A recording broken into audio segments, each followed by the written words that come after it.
វីដេអូនេះគឺខ្ញុំចង់បង្ហាញអំពីការស្រង់វត្តមានសិស្សបាទ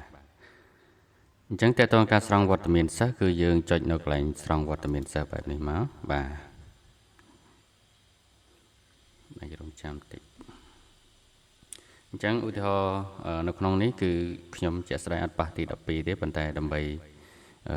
ធ្វើបទបង្ហាញគឺខ្ញុំនឹងបង្ហាញដាក់កាលភាពខ្ញុំថ្នាក់ទី 12A សិនបាទអញ្ចឹងពេលដែលយើងបើកមកជារាល់ថ្ងៃគឺដាក់ថាថ្នាក់រៀននៅថ្ងៃនេះគឺនេះម៉ោងរបស់អ្នកម៉ោង2:3បាទ 12A ម៉ោង3:4បាទ 12A ដែរអញ្ចឹងទៅអញ្ចឹងយើងអាចស្រង់វត្តមានគាត់ដោយចុចនៅលើ 12A ហ្នឹងមកបាទអញ្ចឹងនៅកន្លែងនេះពេលដែលយើងបើកមកឃើញចំនួនសិស្សគឺ37បាទមានច្បាប់ប៉ុណ្ណេះអត់ច្បាប់នេះ00អញ្ចឹងណាដោយសារនេះគាត់មកទាំងអស់បាទអញ្ចឹងបញ្ហាមួយគឺលោកគ្រូដែលអេក្រង់ទូរស័ព្ទតូចបើសិន tablet ឬអេក្រង់ធំគឺយើងអាចមើលឃើញឈ្មោះពេញប៉ុន្តែមិនមែនជាបញ្ហាទេលោកគ្រូគ្រាន់តែត្រឡប់ទូរស័ព្ទឲ្យផ្ដេកបែបនេះបាទផ្ដេកអញ្ចឹងទៅគឺលោកគ្រូអាចហៅវត្តមានសិស្សដោយឃើញឈ្មោះពេញបានអញ្ចឹងណាអញ្ចឹងឧទាហរណ៍ថាសិស្សលេខរៀងទី1នេះគឺគាត់អវត្តមានអញ្ចឹងយើងដាក់មកយើងចុចជ្រើសយកអវត្តមានហើយបើអ្នកមកព្រោះដោយសារអ្នកមកច្រើនជាងអញ្ចឹងណាបាទអ្នកមកច្រើនជាងអញ្ចឹងទៅគឺយើងដាក់ពាក្យមកយើងអាច scroll អញ្ចឹងមកអ្នកទី2យើងគាត់អវត្តមានប៉ុន្តែគាត់មានច្បាប់បាទអញ្ចឹងពេលដែលយើងអូសហើយគ្រូហៅហើយគឺត្រឡប់ទូរស័ព្ទមកបញ្ឈរវិញបាទហើយចុចលើពាក្យថារក្សាទុកបាទខាងក្រោមនេះយើងអូសចុចក្រោមឃើញរក្សាទុកចុចលើរក្សាទុកហ្នឹងទៅអញ្ចឹងវានឹង load message មកដាក់ថា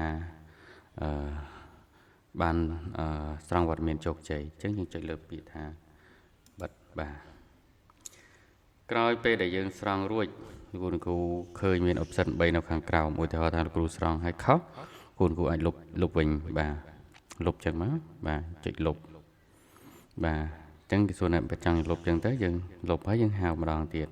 នេះគេឧទាហរណ៍ទេឧទាហរណ៍ថាខ្ញុំដាក់ចុចនៅលើម៉ោងហ្នឹងហើយដាក់ដូចមិញវត្តមានហើយនេះគឺមានច្បាប់បាទហើយខ្ញុំចុចលើរក្សាទុកដូចគ្នាបាទកន្លែង option កន្លែងនេះគឺលោកគ្រូអាចកែប្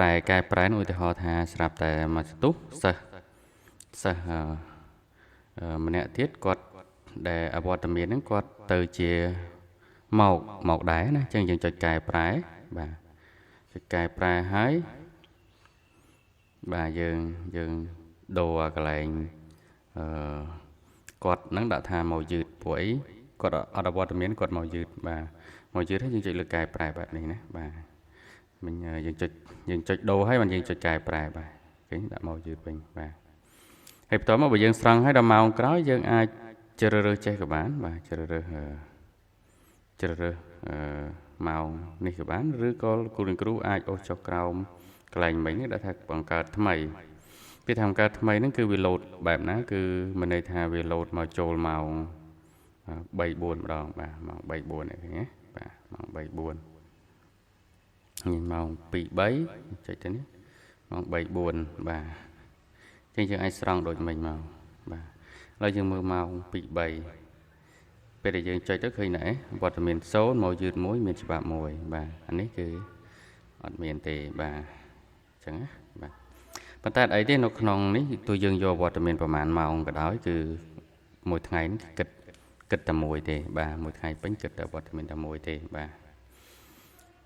អញ្ចឹងតកតងទៅនឹងការយកវត្តមានសិស្សគឺខ្ញុំមានប៉ុណ្ណឹងបាទគឺអត់ពិបាកទេគឺគ្រូចុចលើស្រង់វត្តមានហើយហៅឈ្មោះសិស្សធម្មតាបាទសូមអរគុណសូមជម្រាបលា